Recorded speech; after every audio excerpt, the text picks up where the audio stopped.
ගෞරවනීය පූජනීය මහා සංඝරත්නයන් අවසරයි ශ්‍රද්ධා සම්පන්න කාරුණික පින්නතුනි අපි මූලික වශයෙන්ම මේ ප ဋ ාණ ප්‍රකරණ ධර්මයේ පිළිබඳව හඳුන්වා දෙන්නට යෙදුණා. මෙහි සජ්ජායනාවේ තියෙන වැදගත්කම පිළිබඳව ඇයි අපි සජ්ජායනා කරන්නේ කියන කාරණාව පිළිබඳව සහ ධර්මයේහි තියෙන වැදගත්කම ඒ වගේම සද්ධර්ම සංරක්ෂණය සඳහා මේ සජ්ජායනාවන් අපි නිතර හුරු පුරුදු කරලා තිබෙන එක හේතු වෙන්නේ කොහොමද කියන එක පිළිබඳව අපි හඳුනා ගන්නට යෙදුණා. ඉතින් ප ဋ ාණ ධර්මයේ තුල ප්‍රධාන වශයෙන්ම විග්‍රහ වී තිබෙන්නේ ඒ සූවිසි ප්‍රත්‍ය ධර්මයන්. ඒ සූවිසි ප්‍රත්‍ය ධර්මයන් විග්‍රහ වීමේදී අභිධර්ම පිටකයේහි ප්‍රධාන මූල මාතිකාවන් විදිහට ඒ කුසල ධම්මා ව්‍යාකතා ධම්මා ආදී ලෙස ඒ පවතින ඒ මාත්‍රකා අනුව විග්‍රහ වීම නැතිනම් පෙළ ගැස්වීම අපිට දකින්නට පුළුවන්කම තිබෙනවා. ඉතින් මේ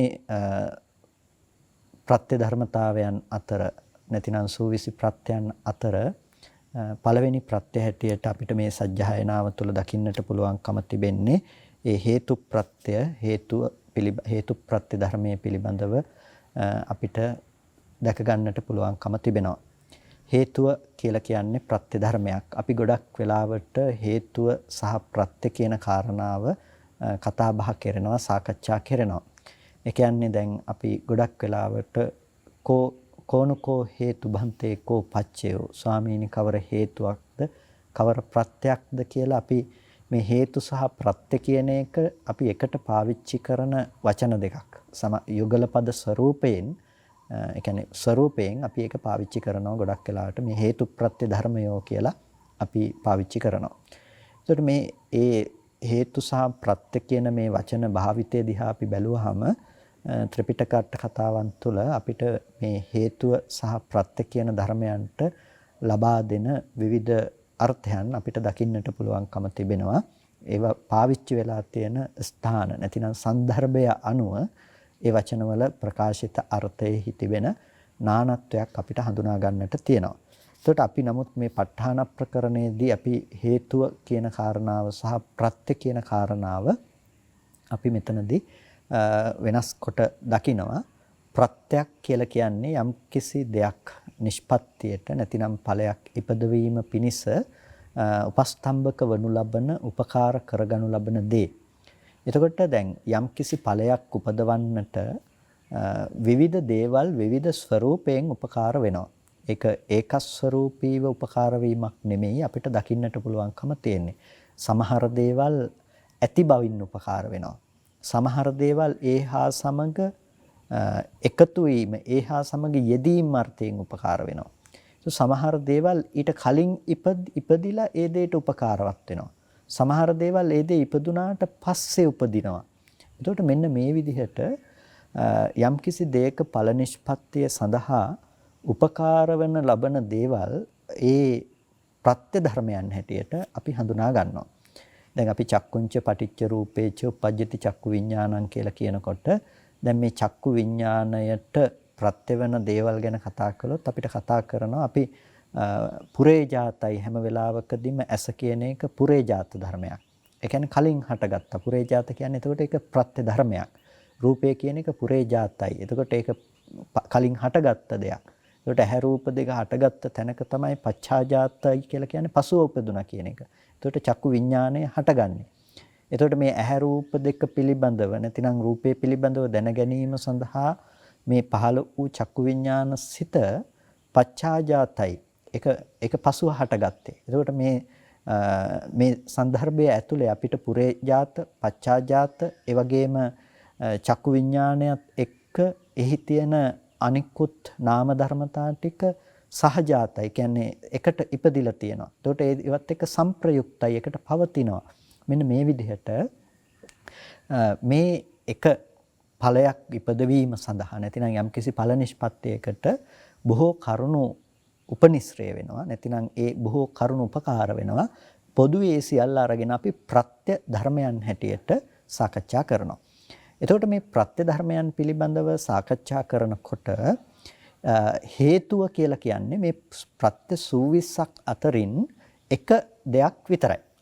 ප්‍රත්‍ය 20ක් අතරින් 24ක් අතරින් අපිට හේතුව කියලා කියන්නේ එක ප්‍රත්‍යක් විතරයි. එතකොට දැන් හේතු වෙනවා කියන මේ වචනේ දිහා අපි බැලුවාම ඒකත් අර අපි මුලින් කිව්වා වගේ අදාළ තැන යෙදෙන අදාළ සන්දර්භය අනුව අපි තේරුම් ගත යුතුයි. කෝ හේතු කෝනකෝ බන්තේ හේතු කෝ පච්චයෝ කියනකොට ස්වාමීනි කවරනම් හේතුවක්ද කවරනම් ප්‍රත්‍යක්ද කියලා භික්ෂුන් වහන්සේලා ඇතැම් වෙලාවකදී බුදුරජාණන් වහන්සේගෙන් විමසන ඇතැම් කරුණු සම්බන්ධ විමසනකොට බොහෝ සූත්‍ර දේශනාවල අපිට ඒ වගේ දේවල් දකින්න පුළුවන්කම තියෙනවා. ඒකට දැන් එතකොට එතනදී හේතුව කියන අර්ථය ඒ ඵලය ඉපදවීම සඳහා උපකාර වන ප්‍රත්‍යම කියන අර්ථය තමයි දෙන්නේ. ඒකට එතන හේතුව සහ මේ අද අපි කතා කරන හේතුව කියන එක කරුණු දෙකක්. ඒ කියන්නේ මේ හේතු කියන වචනය හේතු ප්‍රත්‍ය පිළිබඳව අපි කතා කරනකොට මේ දෙක අතර තියෙන සන්දර්භයේහි තියෙන වෙනස්කම අනුව අපි තේරුම් ගන්නට ඕන කියලා මේ කියන්න අවශ්‍ය නිසායි මේ කාරණා ටික කියන්නේ. එතකොට අපි මේ හේතු සහ ප්‍රත්‍ය ධර්මයන් ගැන කතා කරනකොට සජාතික සහ අන්‍ය ජාතික බව පිළිබඳව ආදී දේවල් අපි බොහෝ වෙලාවට මීට පෙර සාකච්ඡා කරලා තියෙනවා. එතකොට යමක් හේතු වෙනකොට ඒක තමා තුලින්ම තමන් හේතු වීම හදා ගන්නවා. එතකොට ප්‍රත්‍ය වෙනකොට ඒක පරිබාහිරව ඉඳලා ප්‍රත්‍ය වීම කියන දේවල් සිද්ධ කරනවා.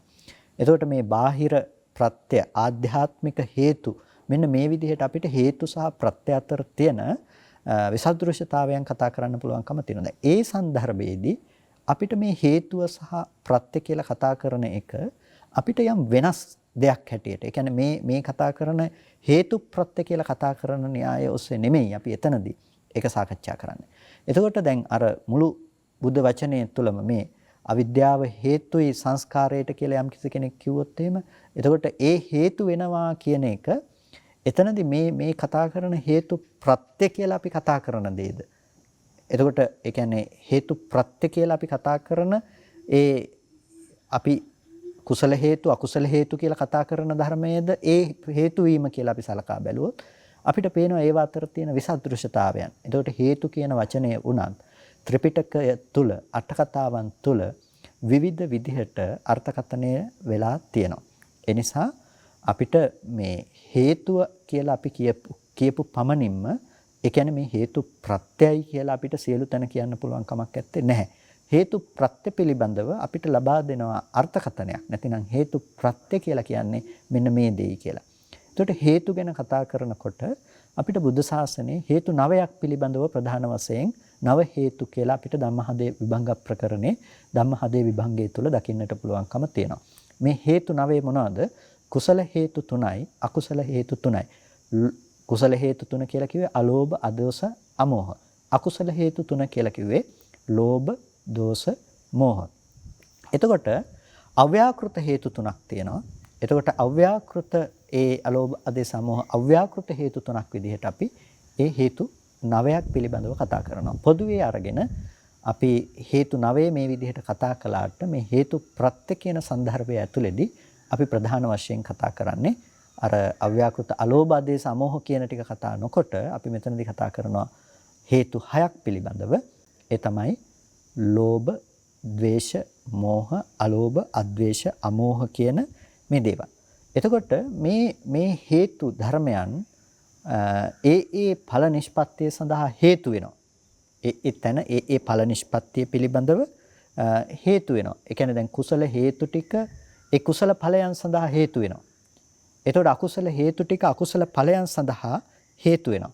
ඒ කුසල හේතු ටික කුසල ඵලයන් සඳහා හේතු වෙන නිසා තමයි කාමාවචර, රූපාවචර, අරූපාවචර ආදී අපිට ඒ හේතු වීම තුළ අපිට ඒ විපාකයන් දකින්නට පුළුවන්කම තියෙන්නේ.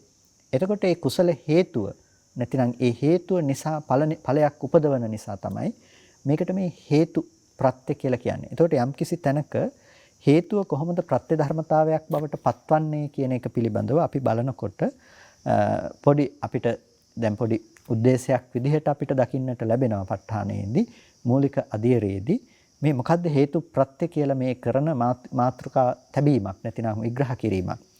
හේතු සම්පයුත්තකානං ධම්මානං තං සමුත්ථානං ච රූපානං හේතුපච්චේන පච්චයෝ.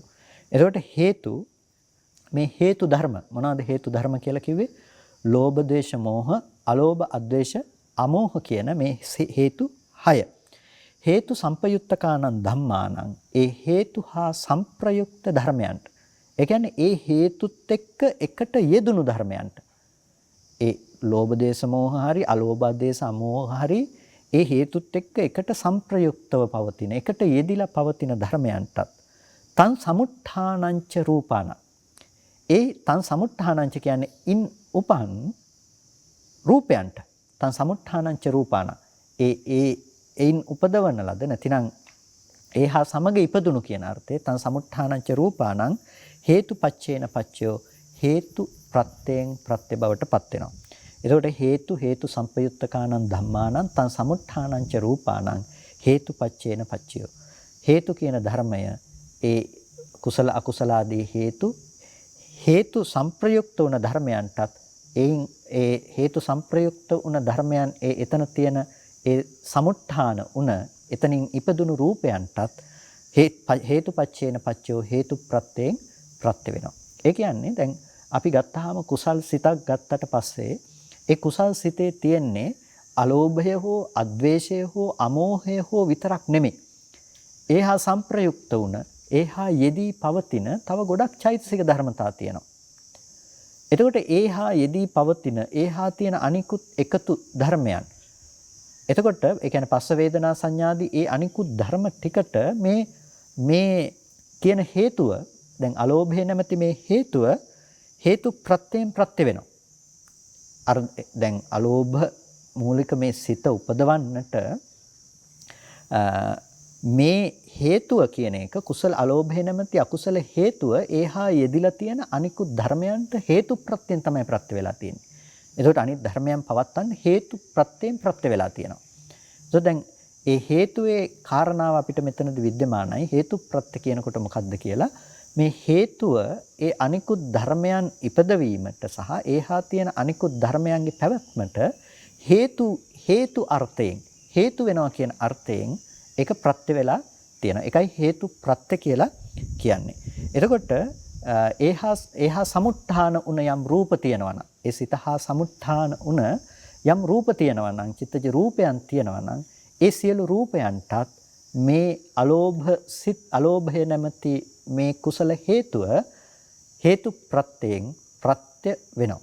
එතකොට මේ විදිහටම අද්වේෂය, අමෝහය, ලෝභය, ද්වේෂය, මෝහය මේ ධර්මයෝ ඒ ධර්මයන්ටත් ඒ ධර්මයන්ගෙන් උපදවන ඉපදුණු ඒහා සමුත්ථානය කියන්නේ එතනින් ඔසවා තබපු ඒ සමුත්ථානය කරන ලද රූපයටත් හේතු ප්‍රත්‍යයෙන් ප්‍රත්‍යවීම සිද්ධ කරලා තියෙනවා. ඒකෙන් කියන්නේ මේ අනිකුත් රූප හදනවා කියන එක නෙමෙයි, ඒ ප්‍රත්‍යවීම කියන එක අපිට වෙනම අපිට කියන්නේ ලොකු මාතෘකාවක් විදිහට කතා කරන්නට පුළුවන්කම තිබෙන දෙයක්. ඉතින් මේ කාරණා ටික එකින් එකට පැහැදිලි කරන්නේ ඔබ විසින් මේ ධර්ම කාරණා ටික සජ්ජායනා කිරීමේදී ඔබට මූලික වශයෙන් මෙහි අර්ථය තේරුම් අරගෙන මොකද්ද මේ කියන්නේ කියන එක තේරුම් අරගෙන ප්‍රකාශ කිරීම සඳහා තමයි. එතකොට බුදුරජාණන් වහන්සේ අවබෝධ කරගත්තා මේ ලෝකයේ තුල පවතින මේ ධර්මයන්ගේ හේතුඵල ධමයක්. ඒ කියන්නේ හේතු නිසා හටගන්න ස්වභාවයක් අවබෝධ කරගත්තා.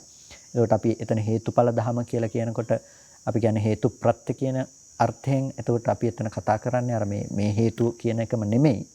එතකොට එතන යෙදීමත් එක්ක අපි බලනකොට ඒ හේතු ප්‍රත්‍ය කියලා කියන්නේ අපි ව්‍යංජන සිලිට්ඨතාවයේ සඳහා නැතිනම් වචනේ තියෙන සිලුටු බව කතා කරන්න තියෙන පහසුවට තමයි අපි ඒ කතා කරන්නේ.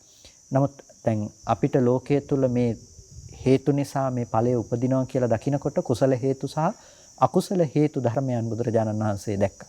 එතකොට කුසල හේතු සහ අකුසල හේතු ධර්මයන් පිළිබඳව ප්‍රත්‍ය වෙනකොට හේතු ප්‍රත්‍යයෙන් ප්‍රත්‍ය වෙනවා කියනකොට මේ එක සිතෙන් සිතට මේ පවතින හේතු ධර්මතාවයන් අනිත් ධර්මයට ප්‍රත්‍ය වෙන ආකාරය බුදුරජාණන් වහන්සේ අවබෝධ කරගත්තා.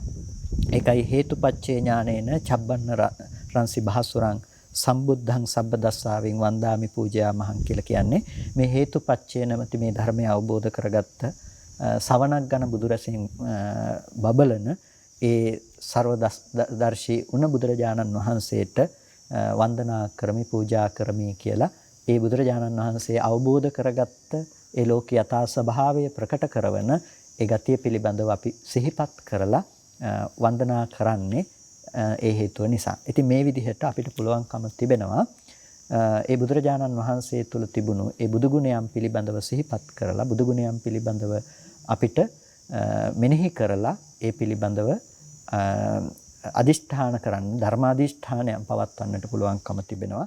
ඉතින් මේ විදිහට අද දවසේදීත් ඔබ සම්බන්ධ වෙලා ඉන්නේ ඒ උතුම් වූ ප ဋ ාණ ධර්ම සජ්ජායනාවට. අපි ඉදිරියේදීත් ඒ කරුණු කාරණා පිළිබඳව තවදුරටත් විමසා බලමු.